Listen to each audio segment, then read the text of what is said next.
The play on the field, the courts, and the ice is just one part of sports. Behind every game are the people hard at work so we can enjoy the action.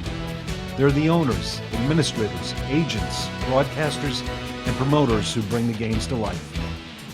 Meet them when you go behind the game with Patrick Klinger and Bill Robertson.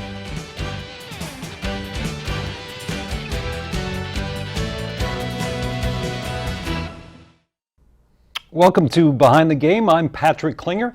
My co-host, the Commissioner of the Western Collegiate Hockey Association, Bill Robertson, is on official duties, so you get a big dose of me today. My guest today is not only one of the most talented people in the business of sports, he's also one of the most respected and certainly one of the kindest. Matt Majka, President of the Minnesota Wild. Welcome to Behind the Game. Thanks, Patrick. Totally my pleasure. Appreciate the invitation. So, Matt, before we really dig into the questions, tell us a little bit about you and your journey to your current position with the Wild. Oh boy, yeah. So, I'm kind of a homegrown person. I was born in Detroit, Michigan, but we moved here when I was 6 years old.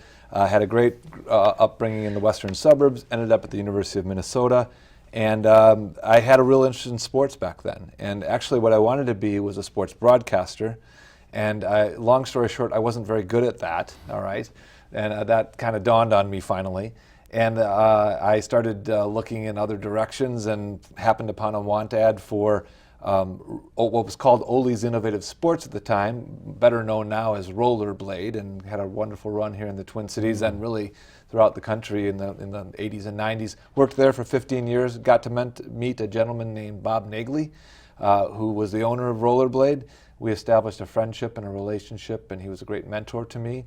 And he sold Rollerblade in 95. I stuck on board for a couple of years, and he called me in 1997 and said, "Hey Matt, I'm working on trying to bring NHL hockey back to Minnesota. Would you be interested in joining?" And I thought about that for all of like a split second and said that would be a great ride. And so, I was able to join Bob as things were starting up in 1997 at the Wild, and it's been a wonderful journey ever since. So I'd say the short answer would be, some hard work and some really good relationships with some people, and then dumb luck as well, I'd say. Yeah. Now, you were part of the Wild before the team even had a name. Yeah. Right? Yeah, right. So it's been 22, 23 years now that you've been with the organization. Right. How have you seen the business of sports change and evolve in that time? Boy, so many ways, but the first thing that pops to mind is just the information age that we're in now and the use of data.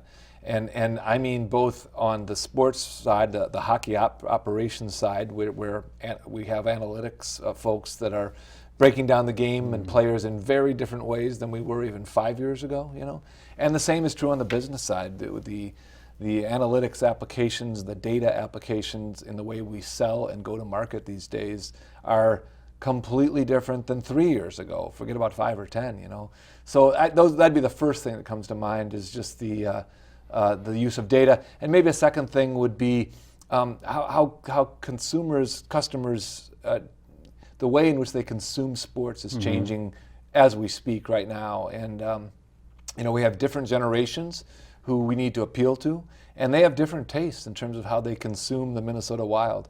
So that too comes to mind, and we can talk about that a little bit later on too, but that's a big thing. It is, Matt. It's this constant process of adjusting, I think, to the new technology that's presenting itself in sports. Yeah.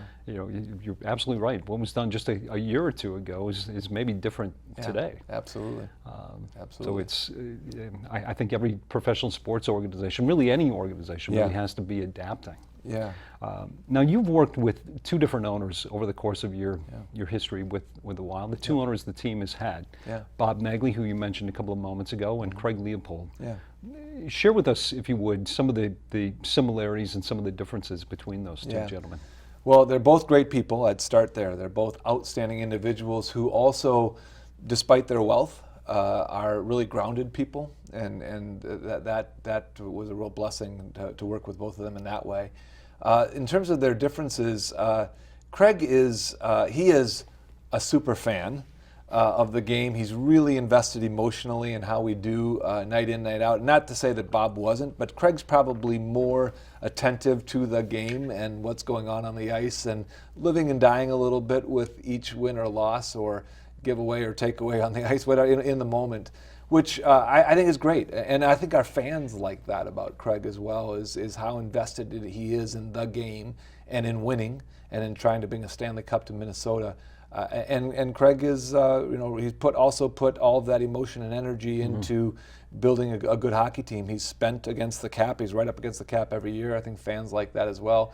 He's never been afraid to invest in a good hockey team. That's great. Bob, again, not to say that he wasn't interested in what was going on the ice. He certainly was. But I think the bigger thing for Bob was bringing hockey back and to the state of hockey. And he knew what a gift that would be to the fans.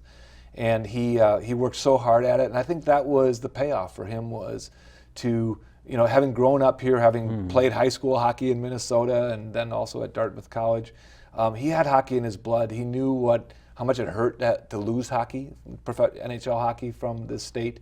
And so bringing it back was a sort of a life's work for him. And he had 10 good years after that with us as owner. And I think all that was good, but I think the real accomplishment for Bob was righting a wrong and getting NHL hockey back to the state of hockey. And I think it took some courage, because there was a lot of trepidation about the NHL going into St. Paul. Yeah, absolutely. And clearly when the North Stars were here, they struggled the last couple of years. Yeah, they did. So he was taking a really pretty significant risk. Yeah, I agree, and there were a lot of naysayers. In the media and all across town, you could find people saying it won't work in St. Paul, and I think Bob liked that sort of challenge, to prove those naysayers wrong, and to bring hockey back successfully. And obviously he did. And a big part of it was building a first-class arena in St. Paul.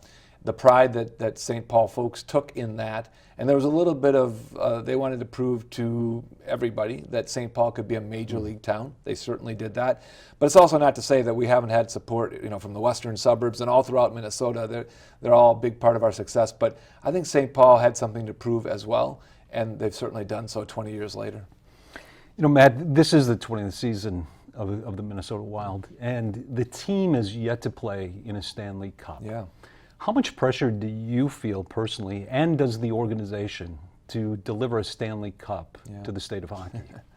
Well, I think about it every day. I know Craig thinks about it every day. I think everybody in our organization is obsessed with that idea. And the reason is that this place, our fans, the state of hockey, is so deserving of that. It's a travesty to me that Minnesota has never won a cup. And I mean, I'm going back to North Star days too, that we've never ever won a cup.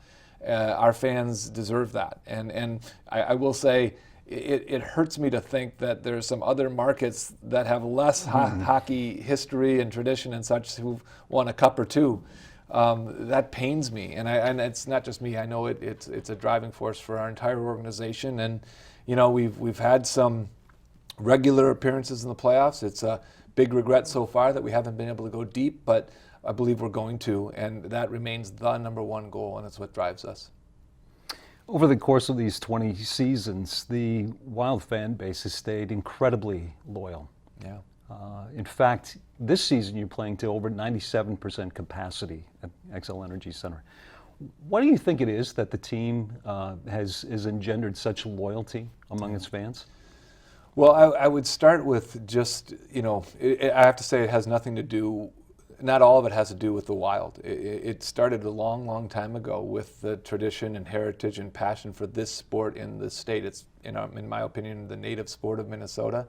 And, fans are really proud of our place in hockey history, both nationally and internationally. And, you talk to any Minnesotan, you say this is the state of hockey, and they're like, you're darn right it is, and I'll tell you why. And they'll start listing all the things that Minnesota has done to make this the state of hockey. So all of that equates to loyalty. They've been incredibly supportive to us through all the years, through thick and thin. We've had a lot of good teams. We've had some bad teams. We've missed playoffs for stretches of years. We missed a whole season as a league, and the fans came right back. So, we are lucky and grateful to have these types of fans, but their love for the game is deep rooted, and we're not so full of ourselves at the Wild to think that it's all about us. It is not all about us. It's a dedication to the sport they love and we are the beneficiaries of that. We've done some good things along the way. We have bigger things ahead, and our fans deserve it. The XL Energy Center has held up amazingly well Yeah. through these 20 seasons, right? It's still considered to be one of the great arenas in the NHL. Are there any plans for improvements or renovations that will make the fan experience even better? Yeah, there are. So first, I have to agree with you. I know I'm biased, but XL is an outstanding arena for hockey. I believe it's among the best, if not the best, in North America, and probably more importantly, other people outside Minnesota say that too, so I think it's true. But you're right, we do have to keep the arena up to date, and Jack Larson, who runs XL Energy Center for us, he and his staff do an amazing job of keeping it clean and contemporary and a great place to watch hockey. But like you say, the changing habits and tastes of consumers, of hockey fans, we need to address those even through the makeup of the arena. So we are, as we speak, talking about modifications we would make to the arena so that, I'm going to say, millennials and younger people who watch the game in a different way than I do as an older gentleman, that they are wanting to come and spend a couple of hours watching a Wild hockey game. And so there are ways we think we can attract that fan and also retain folks like me who watch the game in a different way and have done it for 30, 40, 50 years, whatever. We want all those people to feel at home in XL, and we have some work to do to probably attract the younger person in particular. And so there are some changes we want to make to XL to attract a wide array of folks. And recently, the Wild received a new practice facility. Yeah. Tria Rink at Treasure Island Center. What has that meant to the organization and to your team's preparation for games? It really was important. In the NHL these days, as is the case with a lot of sports, it's so competitive to acquire and retain talented players, right? And it's no exception here in the NHL. And so having top-notch facilities and a full building and all those things are really important to our success. So many teams these days, almost all NHL teams, have a separate practice facility.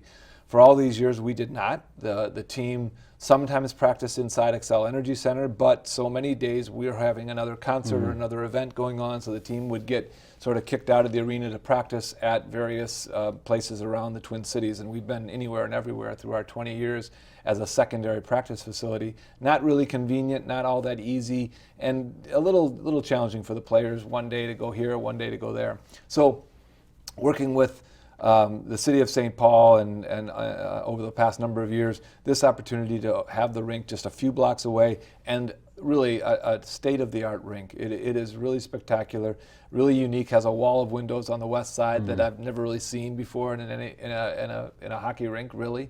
And just top-notch, and then the actual locker room and training area is unmatched right now, and it is going to make a difference again in us retaining great players here and in getting some great players to come here. It's already a great market, they know that, but when they see this facility now, it's a difference maker for us, and so it's huge.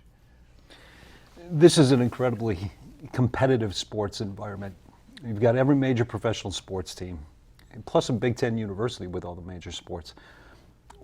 How does the Wild compete in that environment? What are some of the opportunities that you have because this is such a vibrant sports community, and maybe some of the challenges that you face?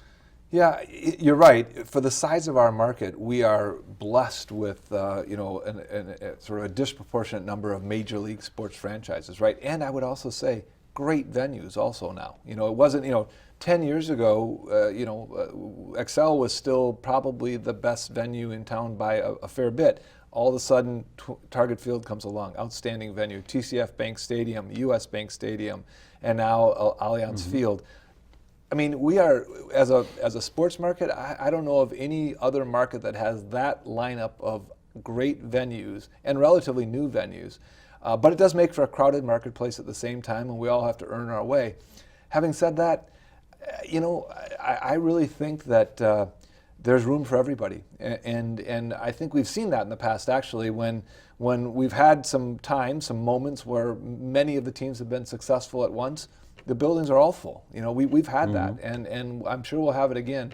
So we're all competitive on some level, but honestly, I think that there's room for all of us, and there are also, I think, pockets of core support for each of the teams. We certainly have it with hockey fans. I mean, some of our fans, our core fans, will go to other events as well, but they really love hockey first, and I think that's true of the other teams as well. So, and the last thing I'd say is that the whole sort of idea of all boats rising, I think with the great venues, and I hope continue, better play for all of us. Or, some teams are in a very good spot right now. Others of us are struggling a little bit, but I think all boats can rise at once and together, and I'm a firm believer in that. Matt, hockey's always had sort of a team-first culture. In a world where sports fans are increasingly following superstars, almost more than they are teams, what is the NHL doing? What is the Wild doing to promote some of your better players? Yeah, I will say there is certainly an effort on the league's part, and to some degree on the Wild's part, to lift up some of our players individually and show off their personality. So, for example, we have a TV show that's been on for a while now called Becoming Wild, where we profile a particular player and walk them through a day in that particular player's life. It's been a pretty popular show. Fans like to see what's going on in Eric Stahl's life or whatever. So that's proof that there is this interest in the rising stars on our team and throughout the NHL. But I will say it's a challenge with hockey, because you're absolutely right. The mentality is us, not I, and it's really hard for hockey players to break away from that. They really don't want the spotlight, and I love that about our players. Actually, I love, for example, after a goal is scored in an NHL game, the first thing the goal scorer does is run to the rest of his teammates, skate to the rest of his teammates, and hug them all together. And usually they'll go to the player who made the pass to them first, pointing at that nice pass. I just love that about our sport and our guys. And so while we do want to celebrate the individualism a bit, I would never want to lose the team mentality that we have as a sport. It's pretty cool. Earlier this month, I think it was on January 1st, the NHL announced that the Wild would be getting a Winter Classic to be played in 2021 at Target Field. Yeah. What does that mean for the Wild organization? It's a big thing, and it's a big thing for the Wild. I think it's just as big a thing for Minnesota and our fan base, again, so deserving of this marquee event. It really has become, for the regular season anyway, in the NHL, the marquee event. In my opinion, it's bigger than All-Star, and a big deal. And we've wanted it for a long time, and probably feel like we should have had it before now, but all that's behind us now.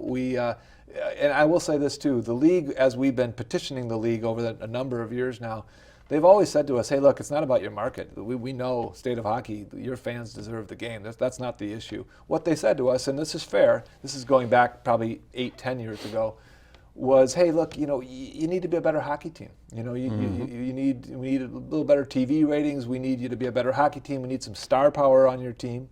So then, Craig Leopold, Chuck Fletcher, had a big summer in 2012 and signed Ryan Suter and Zach Parise, and we checked a lot of boxes after that. We had some star power. We made the playoffs for 6 straight years. Our ratings went way up. And so we had more fruitful conversations with the league after all that. And finally now they said, it's your turn, and we're happy to be here, and we're thrilled they'll be here too. It's a big, big thing.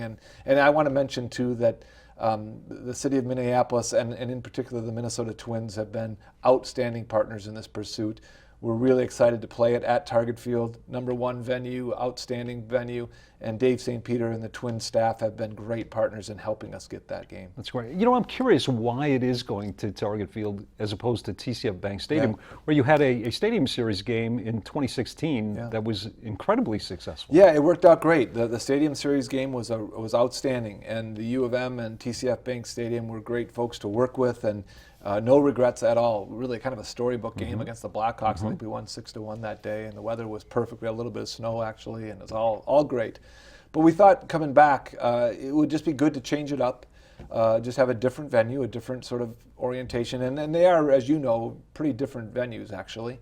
And then I will say a not insignificant part of it was the enthusiasm from the Twins and their desire to have this game. That was a factor for not only us but also the league. So we're happy to sort of spread the love here and go to Target Field this time. How will the Wild and the Twins and the NHL collaborate to make this game happen? Is one party taking the lead on this over the others, or is it really a three-legged stool? Yeah, I will say it is the league's event, and they do run the show, but they do lean heavily on the local team and the venue and the Target Field, and the Twins in this case. They're going to lean heavily on us to execute the game and to do it right for our market. And you know, the league's done a lot of these games now. They know exactly what they're doing executionally.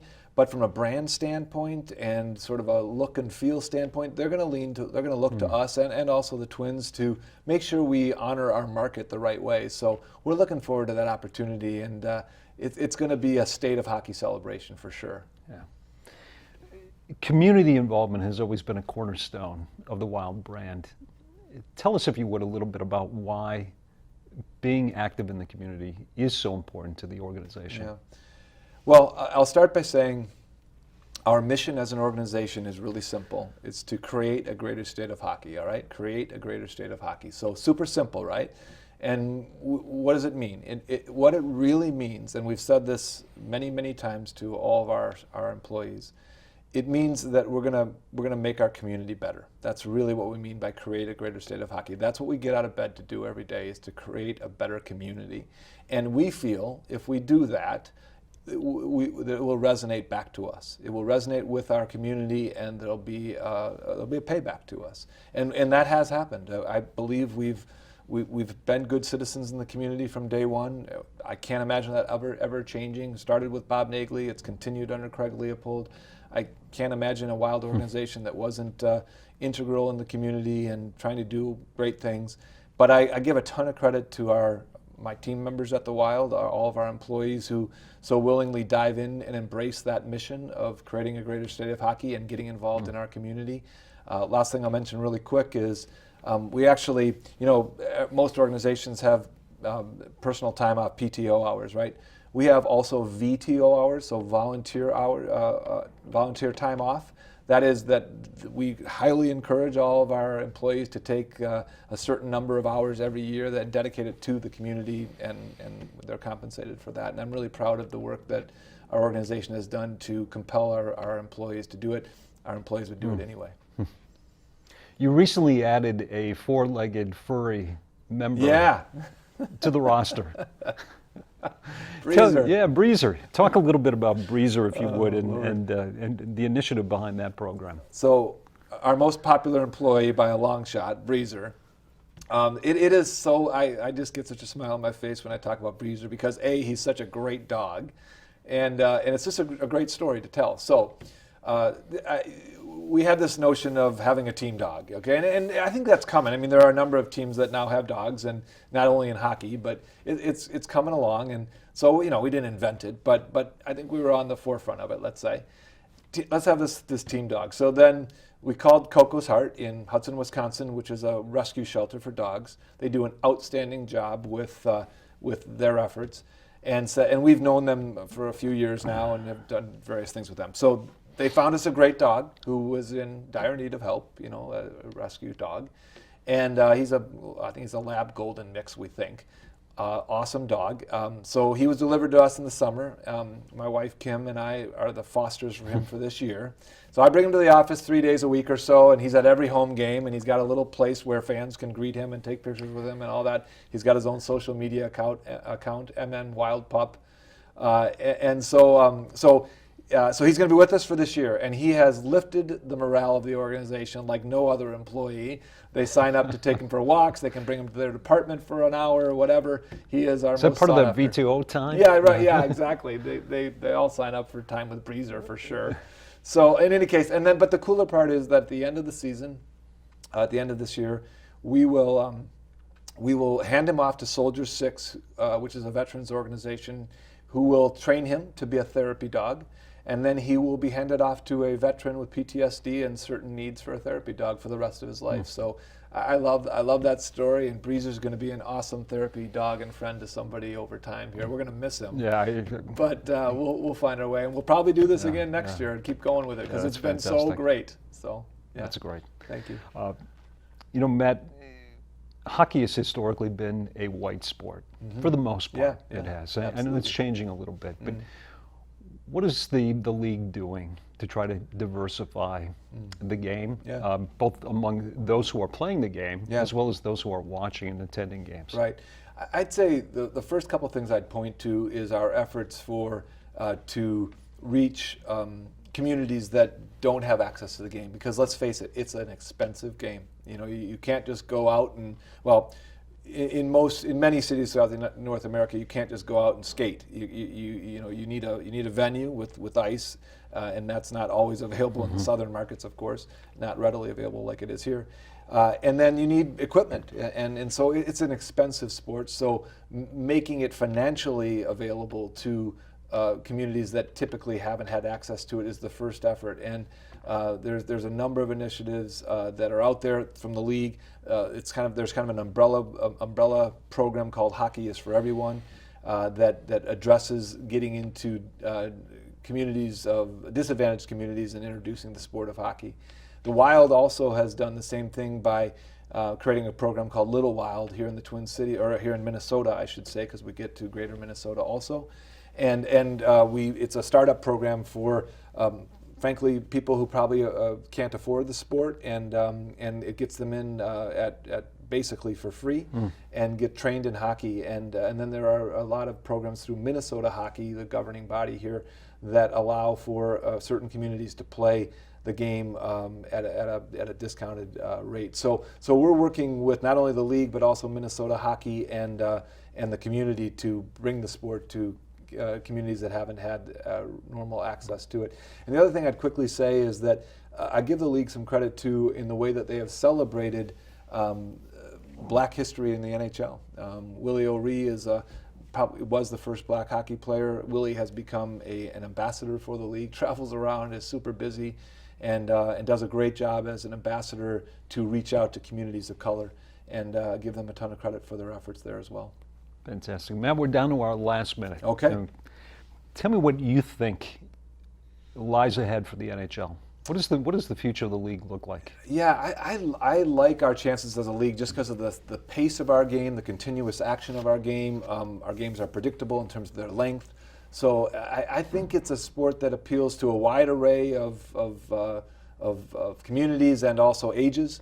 And I think the speed and skill, which is increasing daily in our sport, bodes well for our future. So. Hey, Matt, it's been a pleasure to have you on the show. Thank you, Patrick. It's been a quick half hour. Yeah, it sure has. I really appreciate it, though. Thank you so much. Yeah, pleasure. Matt Majka, president of the Minnesota Wild.